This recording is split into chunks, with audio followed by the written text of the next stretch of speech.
Radical healing is a process that essentially brings together one's professional life and one's personal life. It essentially means that it's a set of practices that allows one to reflect on one's personal life in order to have an impact on their professional life. It means things like reflecting on what makes you angry. What do you experience? What are you shameful of? Right? Where are you most vulnerable? What do you fear? Right? Because these things we experience as human beings, right? But the extent to which we can bring those to the surface and have honest dialogue with others and ourselves about it, right?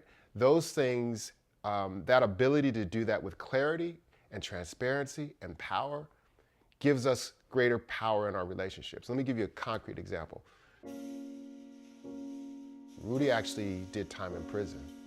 And when he got out of prison, he was just floating around, but he really wanted to do something with his life, so he ended up actually working with young people. Turns out that he got a job working at a high school. There was a racial conflict at this high school. The black students were rioting with the Latino students almost weekly. And they really brought him in as a way to mediate the conflict. Without any training, without anything, he didn't know what to do. And so he said, I just did what I knew how to do in prison. And I asked him, what was that? I brought people together and talked to them from my heart. And so he brought these young people together in the schools and he gave them a voice. He said, well, why are you fighting? And they would talk about why they're fighting.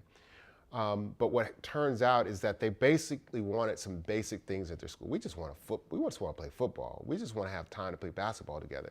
So he created these little basic programs that actually substantially reduced the amount of fights at the school.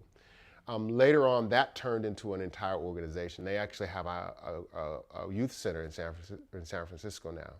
And he was telling me the story about the young people created this beautiful mural of activists.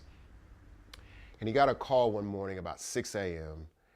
And the person called him and said, Rudy, you got to get down to the clubhouse and see what happened. Somebody sprayed over our mural. And he went down there and he was shocked. It wasn't a little thing. It was a huge tag where somebody had just completely vandalized a mural. So Rudy's comes from the streets. So his immediate reaction was to get retaliation. But he also runs a youth organization. So turns out he found out who did it. And the person knows Rudy's reputation, so he had left town. Rudy was able to get the guy's information, but he doesn't do anything. The guy calls him out of the blue and said, look, Rudy, I know you're looking for me, man. I tagged the wrong building. I'm sorry I did it. I'm sorry I did it.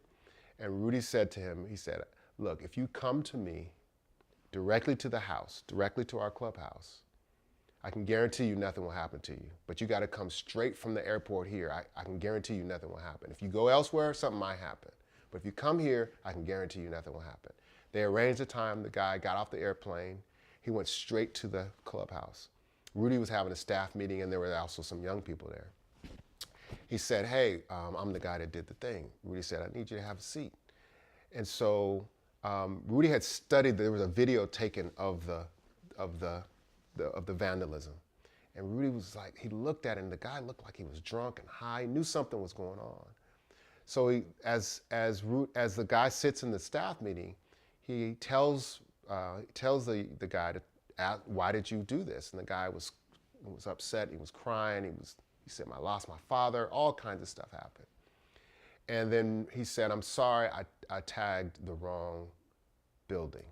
And Rudy said, no, man, you tagged the right building, right? And what he meant by that was, you're here for a reason. Rudy said, I forgive you. And when he said, I forgive you, the guy broke down and started crying. And this was in front of all the young people. And he said, in order for you to restore what you did, you're going to need to teach these kids your art of how to paint.